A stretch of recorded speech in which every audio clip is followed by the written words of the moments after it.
饺子冻成这样一大坨了，不要胡乱解冻，教您这样做，轻轻一碰就分开，煮出来的饺子不破皮不露馅，个个完整如初。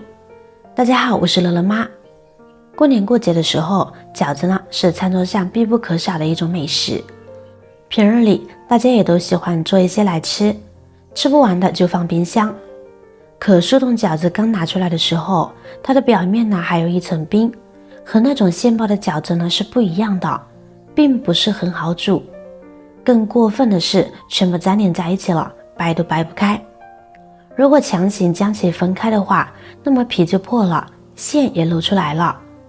更有心急的朋友，直接一坨的放进冰箱去煮，可结果就是煮出来的饺子呢，没有2个是完整的，就像煮了一锅粥似的。其实解冻它的方法很简单，只需要煮之前呢多加一步就行。把冻饺子放入大碗中，然后往里边呢加入凉水，水量看着可以浸泡过饺子就行。泡不到的地方，我们就用勺子搅一搅，大概浸泡2分钟左右，饺子呢就会开始松动了。您看，轻轻触碰呢就自己分开了。看冷冻的时间决定浸泡的时间，冷冻的时间长，就适当延长冻饺浸泡的时间。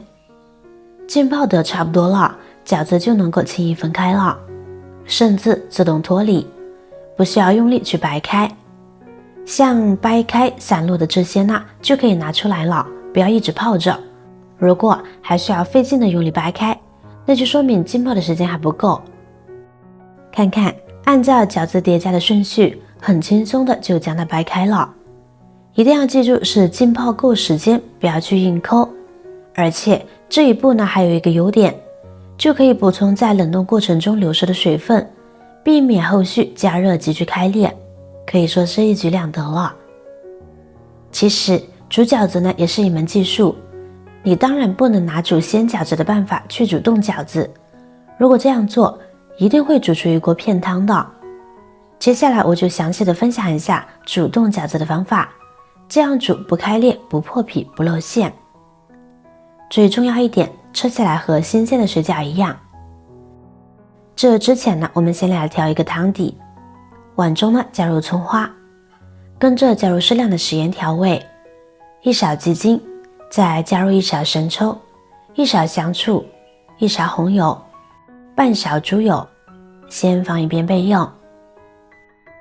接下来锅中加水，大火烧开，期间往水里加入1勺盐，目的是防止粘锅，还有增加饺子皮的韧性，让饺子经煮不破。众所周知，新鲜的水饺需要水烧开了再下锅，但是对于冻水饺呢，就不能等水开了再下锅。如果水开了下锅，由于沸水的冲击力强，饺子很容易破皮。但如果冷水下锅，水饺在水里泡的时间过长，也很容易破皮的。所以我们需要在水似开未开的时候，把冻饺下入锅中，这个水温呢就避免了冷热相撞，就不会出现冻饺子开裂的情况了。然后用铲子呢沿着锅底轻轻推动，避免饺子粘连在一起。直到饺子全部散开，接下来就是等水烧开。水烧开后呢，我们往里边呢加入80毫升冷水，这叫做点水。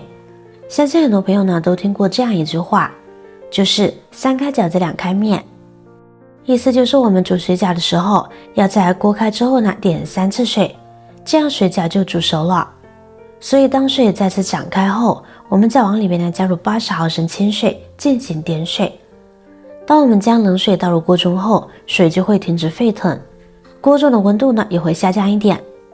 这个时候正在膨胀的饺子皮呢就会回缩，使它变得更加紧实，这样饺子呢就不会出现破皮的情况了，而且还能避免煮饺子的汤汁变得浑浊，同时使饺子里外受热均匀，饺子馅呢也能熟得更彻底。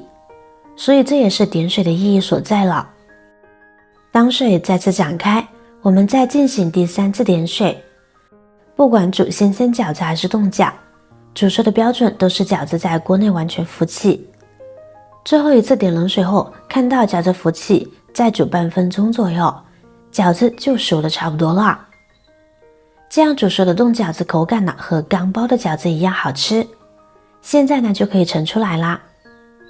我们先盛2勺汤出来，放入调料碗中，并搅拌使调料化开，然后再来捞冻饺，用漏勺轻轻捞出，不要用力的去抖水分，要保持平稳沥出水分即可，这样饺子呢才不会破皮。盛入碗中搅拌搅拌即可享用。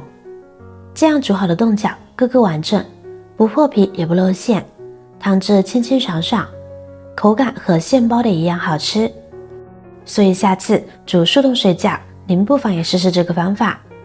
学会了上面这几点煮饺子的技巧，那煮出来的饺子呢也会很完整劲道了，口感不说惊艳，但也绝对不会让你失望的。大家无论多忙多累，也要记得按时吃饭哦，保持健康饮食。如果你也喜欢这道美食，请您给我点个赞吧，让我们共同拥有美好的生活。希望这个夏天每个人都能够吃出幸福滋味。别忘了关注我哟，感谢您的支持，我是乐乐妈，我们下期再见。